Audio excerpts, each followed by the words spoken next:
started like Manny. I mean, you were doing some open wheel stuff. I think you did some Sports 2000 stuff, and eventually gravitated into sports cars and seemed to just get connected to Porsche. What happened there?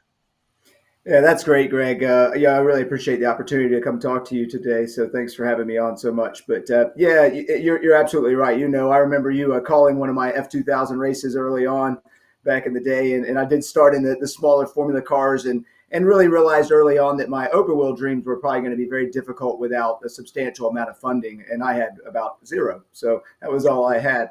And then from that point on, I began working at some of the local racing schools, the Panos Racing School at the time.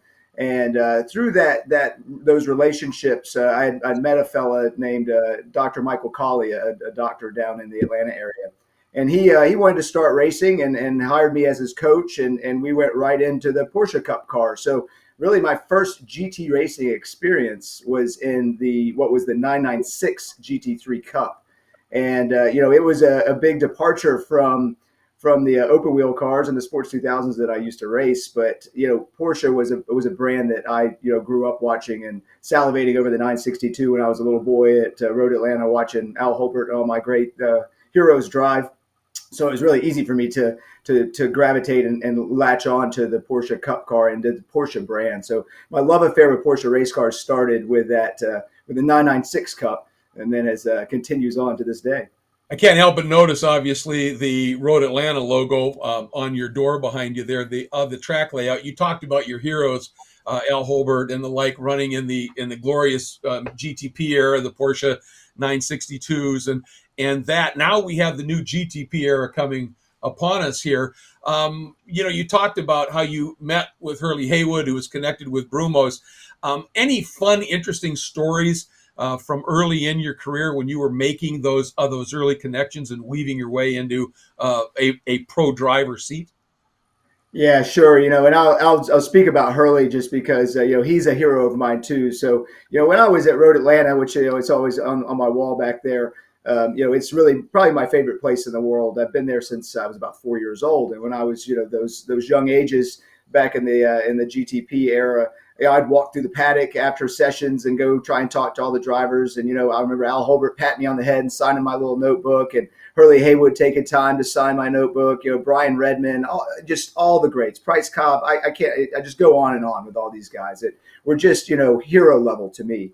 So as years went by, I'm still obviously keeping up with Hurley and all these drivers, and then start my own racing career. And at that same time, in the late '90s, I started teaching at the driving school. And at that driving school, all of a sudden, I became just a hero fanboy of Hurley to actually being a coworker of Hurley, which I thought I would come home from work and just be all smiles that I was able to hang out with Hurley and Doc Bundy and a bunch of these other GTP drivers that were teaching Jeff Perner at the school as well. So I would come home and then, and just giggle to myself. And then over the time, started becoming friends with Hurley, and he, gained, some respect for me. And I remember there was a day where we would do hot laps at the end of the program. And I guess I was in front of Hurley and I guess he wasn't catching me, or, I must have been doing an okay job of my hot laps while we were driving the customers around. And when I got out, he kind of walked up to me, in his kind of, low key stance. He's like, "Was that you?" He's like, "You're a pretty good driver." And I remember going home that day and thinking like, man, Hurley Haywood said I was a pretty good driver. And then as you fast forward, to that relationship, it eventually ended up with me literally getting a phone call from Hurley, which wasn't unheard of because Hurley is a friend at that stage. And on the other end of that phone call was, "Brumos is going back to their roots. We're going to run a 911, and I want you to drive it." And I about fell out of my seat. So, it's amazing how from that little kid sitting on the fence. And that's why I always have time for the kids that are at the track, because you just don't know. You don't know what kind of, relationship they'll build with motorsport and how that will flourish. So that all just grew up to a point where then I'm winning a championship for Brumos, which I never would have dreamed when I was that 5-year-old boy.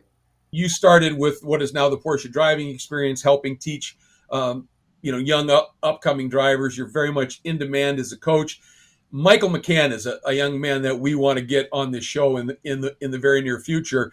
I obviously announced his dad racing for many years in Vipers and the like. And Michael, when he's made that switch now to the Cayman, it seems like it suits him. And I think he's a young man with a future, isn't he? I believe so. I saw something special in Michael, and different than some other young drivers. You know, sometimes there's drivers, you know, they're very fast, and you kind of think, wow, they're just taking chances and getting lucky a lot, but still, you know, very very talented. And that is a formula for being a successful driver. But Michael, even at his young age, he thinks a lot. He's you know he calculates his decisions and his moves and his progress forward. And what I saw when we've moved to this Porsche platform, and I was a little concerned because, again, as I said, you know, Porsches, the Cayman included, aren't the, you know, they require some driving skills from the driver. So, meaning that it's not the easiest car, it's not a numb car. So I was a little concerned, but I found out very quickly that he loved it, and he's also flourishing in the Cup car because he's also driving in the Porsche Carrera Cup Series in his first year in that car, and I've been very impressed there. And I found out that he has quite a bit of off roading experience, so you know he's okay with some car control. And he likes the fact that you know you can feel the Porsche race cars, and the Cayman is just like the 911 as well. You can feel it, and as long as you're in tune with that, I've been so impressed with Michael. He studies hard, he works hard, he puts a lot of focus into what he's doing. His heart is on his sleeve like mine. He reminds me a lot of myself, where he's not just total cowboy. I'm going to drive it off the track and drive it into things. And I Right. think that what that means is that he's going to only get better, and he's already proving that he's got that talent in there. So I think he's got a long stay here in the sport.